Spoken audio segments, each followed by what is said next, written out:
Hello everyone, this is the great Lord and Master Oseron, the Eternal. I'm here with my dog today. Bossy's down here. You can't see him because he's too short, but he's there, panting away.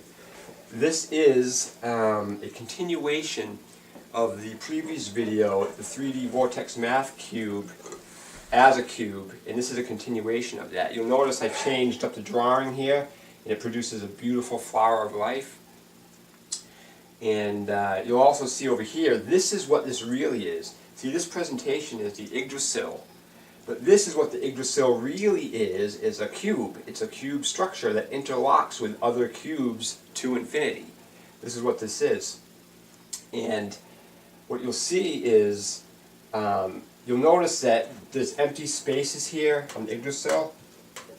And then when you follow this construction format as explained in the previous video, it leaves these void spaces. Well, what happens is when you connect these cubes, because the only numbers used on the cube are 0, 1, 8, and 9, when you reduce all these numbers together and make a solid unit, you get an 8 for the masculine phallus, everything else is 9, and then that 8 joins into a yoni 1 to keep connecting cubes. Also showing that 1 is a obviously feminine number, So, but that's just to re-clarify that, how this correlates to the true tree of life. But when you connect a 8 into the 1, it turns into a 9, obviously, and fuses together. And when these two blocks connect, it allows the whole process to begin again and create a new cube in this space down here. And everything interrelates together, because you'll notice how the masculine lines on the upper section run this way, but the masculine lines on the lower run this way. The same thing with the feminine. Well, they interlock with each other. So when you stack another cube on top of this, you'll get the double set here that's going downward. And the same thing when you keep doing that, it leaves space for itself to join other blocks. Same thing with the 1 and 8 in either direction. It's male and female joining together. And what happens when you do that is the space that was empty is now filled by a new 1 position going downward. So it fills in the void space that was created by this. So it all works together seamlessly. It's glorious.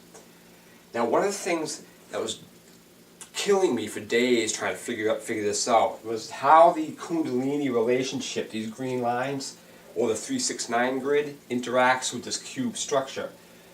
Because if just briefly recalling, the cube structure is only created from these numbers here, everything that's not 3, 6, and 9 on the Vortex math wheel. And the 369 grid connects with itself and the cube interacting, but the problem I was having was I was trying to make two cube grids work together. And then finally I realized, after changing this drawing a few times, that it's not a cube grid that interacts with the cube grid. It's an octahedron network that interacts with the cube grid. And that's how this works. And this is the shape of the pyramid. Well, this is what happens inside each cube. The 8 and the 1s are the Boaz and Yakin pillars on the structure here. And those are also where the 3 and the 6s reside. And those are the interactive conduits with the 0 through 9 centers of the cube. So what happens is they connect at angles downward following this green plane here. See, the plane line angles through from corner to corner, but they also angle downward to the center of the cube. And what it produces is these pyramid shapes inside the cube. Each pyramid is going to have 6 pyramid shapes interacting, converging to a center in the middle here. You see a little pyramid here. And that's how the Kundalini grid is formed. It's an octahedron network interacting with the cube. So we see the 6 of the cube interacting with the 8 of the Kundalini network, much like the Yggdrasil gives a 2-dimensional presentation of 6. But when you put it in 3D, it turns into 8. Well, it's doing the same exact thing with the cube network and the octahedron network of the 369 grid interacting together. This is basically, when I said in Proof of God 4 that you couldn't take the cube network and build it statically, well, this is what that is. So I basically did here what I said I couldn't do then. You just got to turn it into cubes. You turn 0 through 9 into cubes. There's one thing you have to recall, and there's one thing you have to understand about this. This is only revealed using the single-digit code of 0 through 9. Nothing else. This isn't advanced math.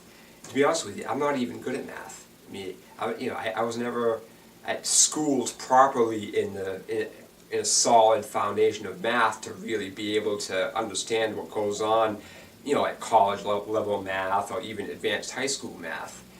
I could learn it, of course, but this isn't that. So my math skills, I'm not a math wizard. This is just pattern. Nature is about patterns, not fancy math. This is simple. This is 0 through 9, and what it reveals is a cube grid network that interacts with an invisible network of Kundalini, and it works in an octahedron pyramidal network. You'll notice that this looks an awful lot like the pyramids of Giza.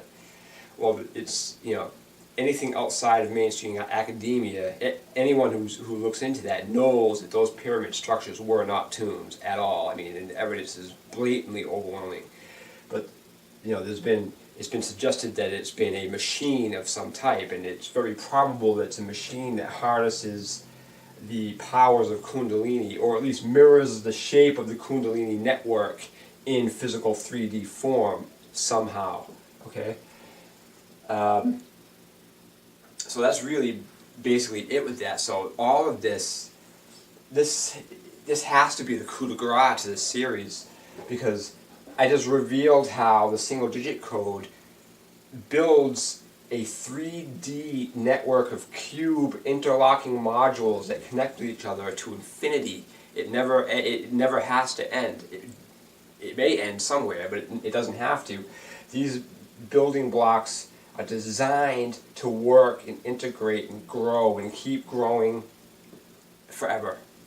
And this is what we live in. This is the holofractal matrix I talk about, as revealed by the single-digit code of 0 through 9. That's all it is. It's as simple as it could ever be, 0 through 9.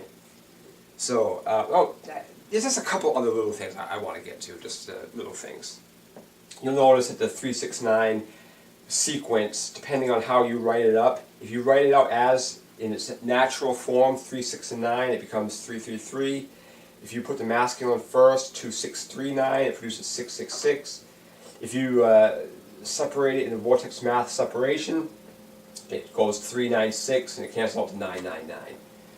And then one other quick thing, you'll notice that when you take out the 3, the 6, and the 9 out of the numbers, what's left are the numbers 1, 2, 4, 5, 7, and 8 in that order.